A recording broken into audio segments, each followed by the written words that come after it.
Hello mga Lods! Sa video na ito, pag-uusapan natin ang mga sikreto at diskarte na makakatulong sa iyo para hindi lang basta mapansin ng lalaki, kundi para literal na mabaliw-baliw siya sa kakaisip sa iyo.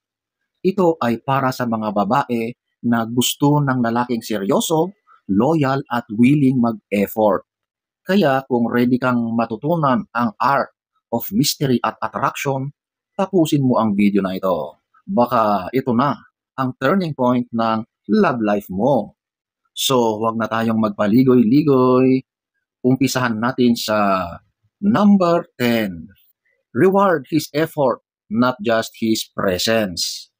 So, i-reward mo ang mga effort niya, hindi lang ang atensyon niya. Huwag kang bumigay agad sa lalaking sweet lang. Pero kung consistent siya, nagpapakita ng effort, then doon mo siya bigyan ng lambing at ng oras mo. Ito ay para i-train siya para mas lalong mag-effort para makuha ang atensyon mo. So, punta naman tayo sa number 9. Show that other men notice you.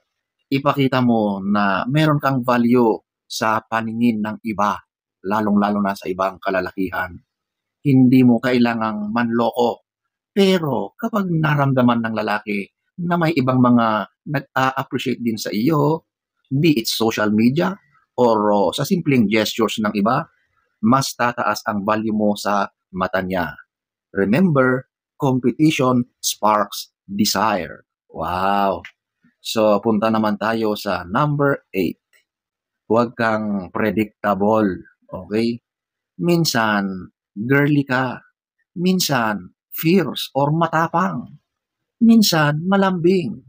Minsan naman ay tahimik lang. Ang pagiging unpredictable ay nakakabighani. Para kang libro na bawat pahina, bawat page ay may twist.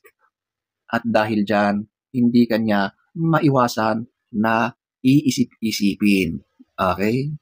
So, punta naman tayo sa number 7. Magiging playful. Okay? Magkaroon ng playful na asaran o mga banter. Ang lalaking gusto kang hahanap-hanapin ay yung nag-e-enjoy siya sa company mo.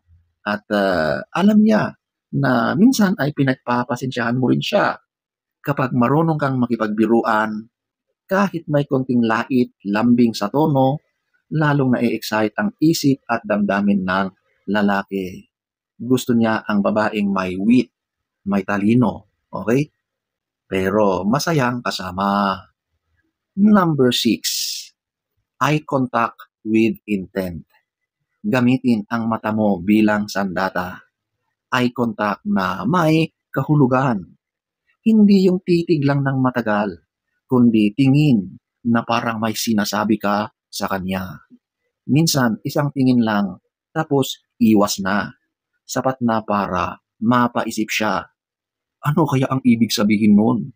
O, di ba? Talagang parang may pagkabitin sa kanya at siguradong gagawa yan ng paraan para lapitan at kausapin ka. Di ba? Number 5, ito yung compliment him. Bigyan mo siya ng genuine compliments, pero sa hindi inaasahang paraan. Tulad ng, ang galing mo kanina, napansin ko yun. Hindi lang puro ang pogi mo, ang angas mo, ang gwapo mo. Ang mga lalaki, kahit hindi nila sinasabi, na-appreciate nila kapag napapansin mo ang mga efforts niya. At kapag na-link ang confidence niya sa iyo, babalik-balikan niya yon. Kaya ladies, huwag nang ipagkait. Sabihin mo na ang mga pagpupuri mo sa kanya, okay? Punta naman tayo sa number 4. Control sweetness. Ikaw ba yung sweet lagi? Medyo pigil-pigilan mo yan. Ipakita mo sa kanya na caring ka, pero hindi sobra. Halimbawa, magpakita ka ng lambing, tapos biglang i-pull back mo ng konti. Parang larong asukal at asin para hindi siya magsasawa at palaging bitin.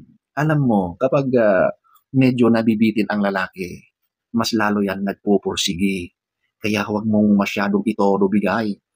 Kung sweet ka, huwag lagi, paminsan-minsan lang, okay? So, punta na tayo sa number 3. Self-growth is sexy. Ikaw ba ay babae na may goals, hobbies at passion? Kung oo, congratulations! Dahil ang pangatlong diskarte ay mag-focus sa personal growth. Ang lalaking quality ay naa-attract sa babaeng may sariling mundo. Hindi yung dependent sa kanya para maging masaya. Gusto ng lalaki yung challenge. Yung babae na kahit mahal niya, alam niyang may sariling buhay siya. So, dapat talaga sa mga ganito ay magiging dependent ka. Huwag mong iasa yung kasiyahan mo, yung lahat sa lalaki. Mag-effort ka rin, okay? Ipakita mo na kayang-kaya mo kahit wala siya, okay? So, punta na tayo sa number 2. Strategic presence and absence. Minsan, nandyan ka. Minsan, wala. Hindi mo kailangang laging available 24/7. Kapag nararamdaman ng lalaki na kaya kanyang i-reach out anytime, nawawala yung thrill. Pero kapag may mga araw na di ka agad nagre-reply or may sariling buhay ka, doon siya napapaisip, bakit hindi na siya active ngayon? Ano kaya ang ginagawa niya? Yan ang psychology of scarcity. Kaya ladies, napaka-effective ito para lagi kanyang pinupuntahan, lagi kanyang namimiss, naiisip. Okay, ladies? So, punta na tayo sa number 1. Ito yung the power of mystery. So, alam nyo, ang pagiging misteryosa, hindi mo kailangang ibigay lahat ng impormasyon tungkol sa sarili mo agad-agad. Ang lalaking naiintriga ay lalaking nag-i-invest ng effort. Mag-iwan ka ng tanong sa isipan niya. Ano kayang ginagawa niya ngayon? Sino kaya ang kasama niya? Hindi ito tungkol sa pagiging malihim, kundi sa pagkakaroon ng aura of depth na para bang may mas marami pa siyang dapat matuklasan sa iyo. Alam niyo, kapag ang lalaki ay marami pa siyang gustong malaman sa iyo, mas lalo yang magsisipag. Talagang doble, triple ang kanyang gagawing effort para malaman o tuklasin ang mga bagay-bagay tungkol sa iyo. Okay? Ang pagiging hanap-hanap ng isang babae ay hindi lang sa itsura, nasa utak, kilos at diskarte din.